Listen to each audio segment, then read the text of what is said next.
મિત્રો, જો આપને ચમત્કાર પર વિશ્વાસ નથી તો આપ આ વિડીયોને જરૂર જુઓ। હાલ જે વ્યક્તિ વિશે આપ જાણવા જઈ રહ્યા છો એમની કહાની કોઈ ચમત્કારથી કમ નથી। એક એવા વ્યક્તિ જેમને હાઈસ્કૂલનું શિક્ષણ પણ પૂરું ના કરી શક્યા। તેઓ એટલા ગરીબ પરિવારથી હતા કે પોતાનો ખર્ચો કાઢવા ફેરિયા બન્યા। નાસ્તાની દુકાનથી લઈને પેટ્રોલ પંપ પર પણ તેમને કામ કર્યું। એવા યુવકે એક વૃદ્ધ બનીને જ્યારે આ દુનિયાને અલવિદા કહ્યું ત્યારે તેમની સંપત્તિની કિંમત 65,000 કરોડથી પણ વધુ હતી। જો આપ હજુ પણ આ વ્યક્તિત્વને નથી ઓળખી શક્યા તો આપણે વાત કરીએ છીએ ધીરુભાઈ અંબાણીની। એક એવો સફળ ચહેરો જેને પ્રત્યેક વ્યક્તિને મોટિવેશન આપ્યું કે સફળ થવા માટે માત્ર પૈસા નહીં પરંતુ નિયત જોઈએ। સફળતા એને જ મળે છે જે તેના માટે જોખમ ઉઠાવે છે।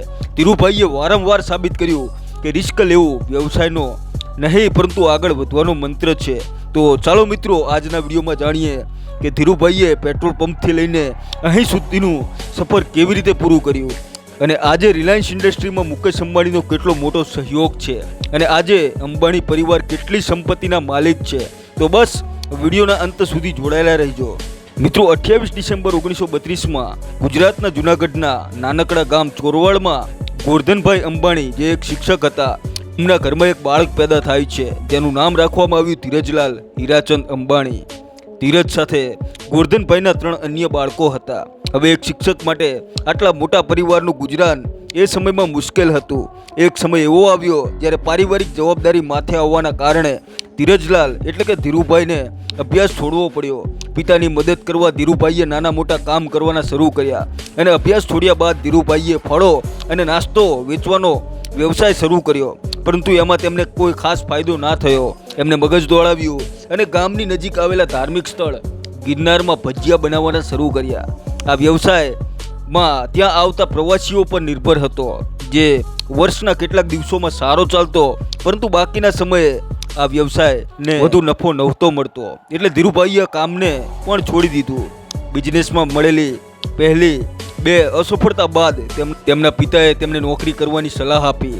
ધીરુભાઈના મોટા ભાઈ રમણીકભાઈ એ દિવસોમાં યમનમાં નોકરી કરતા હતા। એમના મદદથી ધીરુભાઈને ત્યાં યમન જવાનો મોકો મળ્યો। ત્યાં તેઓ એક શેલ કંપનીના પેટ્રોલ પંપ પર નોકરીની શરૂઆત કરી અને માત્ર 2 વર્ષમાં પોતાની સારી પ્રતિભાથી મેનેજરની પોસ્ટ મેળવી। પરંતુ આ સમયે પણ તેમનું મન નોકરી તરફ ઓછું અને બિઝનેસના આઈડિયા શોધવામાં વધારે રહેતું। તેમને દરેક સંભાવના પર એ વિચારો કર્યા કે કેવી રીતે તેઓ એક સફળ બિઝનેસમેન બની શકે। જોકે આ વચ્ચે ધીરુભાઈ અંબાણીને ખબર પડી કે ત્યાંના જે ચલણી સિક્કા છે જેમાં ચાંદી લાગેલું છે, જેની કિંમત તેમના સિક્કાથી પણ વધુ છે, તો ધીરુભાઈ અંબાણી અધિક માત્રામાં સિક્કાઓને ખરીદવા લાગ્યા અને પોતાની પાસે એકત્ર કરવા લાગ્યા। ધીમે ધીમે રિયાલ જે ત્યાંનો સિક્કો હતો તે ગુમનામ થવા લાગ્યો અને ધીરુભાઈએ આ સિક્કાઓને ઓગાળીને ચાંદી વેચીને લાખો રૂપિયા કમાવ્યા। અને પછી ત્યાં યમનમાં સાલ 1957માં મુકેશ અંબાણીનો જન્મ થયો। ત્યારે તેમનો પરિવાર એટલો અમીર નહોતો। 1958માં તેઓ યમન છોડીને ભારત પરત ફર્યા। ભારત આવી ધીરુભાઈ અંબાણીએ કપડાં અને મરી મસાલાનો વ્યવસાય શરૂ કર્યો। શરૂઆતમાં ધીરુભાઈ એ કપડાના પ્રોડક્શનમાં એ દોરા બનાવ્યા જેને કપડાં બનાવતી કંપનીઓને ખૂબ જરૂર હતી। ત્યારબાદ ધીરુભાઈએ પોતે જ કપડાં બનાવવાના શરૂ કર્યા અને 1966માં તેઓએ પોતાની પહેલી ફેક્ટરી પણ શરૂ કરી। કંપનીનું નામ રાખ્યું વિમલ। ધીરુભાઈની કંપની સફળ રહી અને વિમલ એક ખૂબ મોટું બ્રાન્ડ બની ગયું। પરંતુ હજુ પણ મુકેશ અંબાણીની સ્કૂલ લાઈફ એક મિડલ ફેમિલીમાં જ વીતી હતી। તેમના પિતાનો વ્યવસાય તો સારો ચાલતો હતો, પરંતુ જ્યારે તેઓ એટલા મોટા બિઝનેસમેન નહોતા બની શક્યા। મુકેશ અંબાણીએ પોતાના ભાઈ અને આનંદ જૈન સાથે મુંબઈના હિલ ગ્રેજ હાઈસ્કૂલમાં અભ્યાસ કર્યો અને ત્યારબાદ મુકેશ અંબાણીએ મુંબઈ કોલેજમાં અભ્યાસ કર્યો। ત્યારબાદ તેઓએ ઇન્સ્ટિટ્યૂટ ઓફ કેમિકલ ટેકનોલોજીમાં કેમિકલ એન્જિનિયરિંગમાં BA ની ડિગ્રી મેળવી। ત્યારબાદ ગ્રેજ્યુએશન પૂરું કર્યા બાદ મુકેશ અંબાણી અમેરિકા અભ્યાસ કરવા ગયા। ત્યાં સ્ટેન્ડ ઓફ યુનિવર્સિટીમાં એડમિશન તો લીધું, પરંતુ અધવચ્ચે તેઓએ અભ્યાસ છોડીને ભારત પરત ફર્યા, કારણ કે એ જ વખતે તેમના પિતાનો બિઝનેસ સારો ચાલતો હતો, જેનાથી તેઓ તેમના પિતાની મદદ કરી શકે। હકીકતમાં થયું એમ હતું, જ્યારે મુકેશ અંબાણી અમેરિકા MBA કરી રહ્યા હતા એ સમયે ધીરુભાઈ અંબાણીને પોલિસ્ટર દોરાને બનાવવા માટે સરકારી લાયસન્સ મળી ગયું હતું। આ લાયસન્સ મળ્યા બાદ ધીરુભાઈ અંબાણીએ પોલિસ્ટર દોરાને બનાવવા માટે પાતાળગઢ, રાયગઢ, મહારાષ્ટ્રમાં મેન્યુફેક્ચરિંગ પ્લાન્ટ લગાવ્યો અને ત્યારબાદ તેમને મુકેશ અંબાણીને અમેરિકાથી પરત બોલાવી લીધા. મુકેશ અંબાણીએ પોતાની ડિગ્રી અધૂરી છોડી અને મહારાષ્ટ્ર પરત આવ્યા અને આવી રીતે પોતાની 24 વર્ષની ઉંમરમાં મુકેશ અંબાણીએ રિલાયન્સ ઇન્ડસ્ટ્રીમાં પોતાના કેરિયરની શરૂઆત કરી. ઇન્ડસ્ટ્રીમાં આવ્યા બાદ મુકેશ અંબાણી રસિકભાઈના અંડર કામ કરવા લાગ્યા. થોડા સમય બાદ મુકેશ અંબાણીને ધીરુભાઈ અંબાણીએ પોતાની મરજીથી કામ કરવાની પૂરી આઝાદી આપી દીધી. પરંતુ કોઈ પણ નિર્ણય લેવાનો હોય તો મુકેશ અંબાણી પોતાના પિતાજીની સલાહ જરૂર લેતા. મુકેશ અંબાણીની પૂરી આઝાદીથી કામ કરવાનો ફાયદો પૂરી ઇન્ડસ્ટ્રીને મળ્યો. આ સમયે રસિકભાઈના મૃત્યુ બાદ ઇન્ડસ્ટ્રીની બધી જવાબદારી મુકેશ અંબાણીના માથે આવી પડી. તેમણે જવાબદારીને સંપૂર્ણ સંભાળી લીધી. 1986માં અંબાણી પરિવારને એક મોટો ઝાટકો લાગ્યો જ્યારે ધીરુભાઈ અંબાણીને બ્રેઇન સ્ટ્રોક લાગતા બધી જવાબદારી અનિલ અંબાણી અને મુકેશ અંબાણી પર આવી પડી. પરંતુ બંને ભાઈઓએ આ જવાબદારીને પણ ખૂબ સારી રીતે નિભાવી. બ્રેઇન સ્ટ્રોક બાદ ધીરુભાઈ અંબાણી સ્વસ્થ તો થઈ ગયા પરંતુ એમના ડાબા હાથે કામ કરવાનું બંધ કરી દીધું અને ત્યારબાદ મુકેશ અંબાણીએ પોતાના પિતાનો ડાબો હાથ બની અને ના માત્ર પોતાના પિતાના બિઝનેસને સંભાળ્યો પરંતુ રિલાયન્સ ઇન્ડસ્ટ્રીમાં ઘણા બધા પ્લાનને લઈને આઈડિયા આપ્યા જેના કારણે રિલાયન્સ ઇન્ડસ્ટ્રી આગળ વધતી ગઈ. 1991માં મુકેશ અંબાણીએ પેટ્રોકેમિકલ પ્લાન્ટની સ્થાપના કરી. 1995માં કંપનીએ રિલાયન્સ ટેલિકોમની શરૂઆત કરી. 1998માં લોકોની જરૂરિયાતને સમજતા અંબાણીએ એલપીજીના ફિલ્ડમાં પગલું ભર્યું. રિલાયન્સ ગેસના નામે રસોઈ બનાવવાના ગેસને માર્કેટમાં ઉતાર્યો.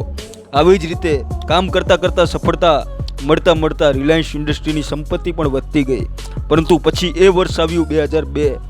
એ સમયે ધીરુભાઈ અંબાણીનું બ્રેઇન સ્ટ્રોકના કારણે અવસાન થયું. પિતાના મૃત્યુ બાદ બંને ભાઈઓમાં સંપત્તિને લઈને ખૂબ વિવાદ થયો. આ બંનેના વિવાદને લઈને કંપનીને ખૂબ મોટું નુકસાન ભોગવવું પડ્યું.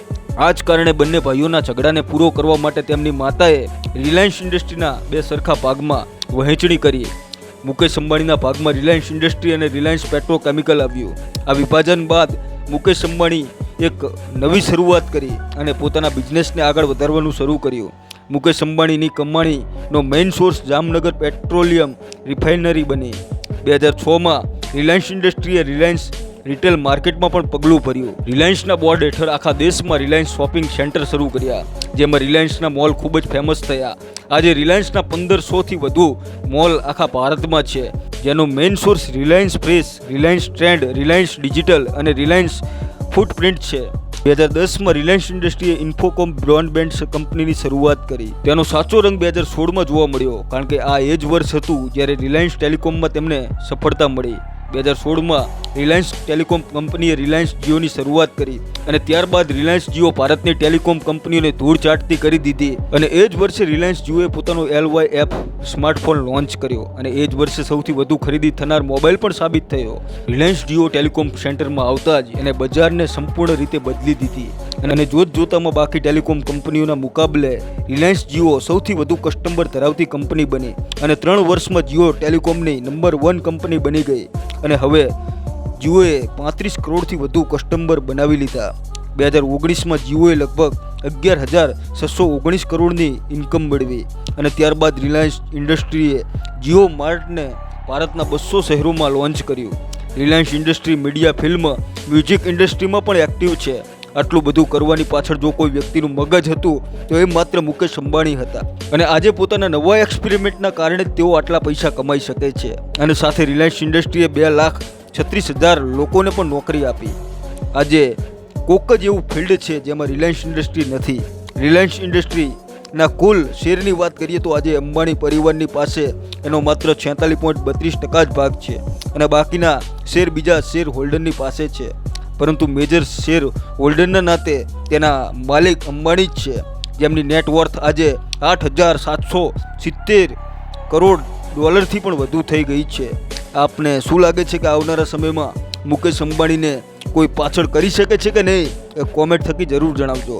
સાથે વિડીયોને લાઇક કરવાનું અને ચેનલને સબસ્ક્રાઈબ કરવાનું ના ભૂલતા. જય હિન્દ, જય ભારત.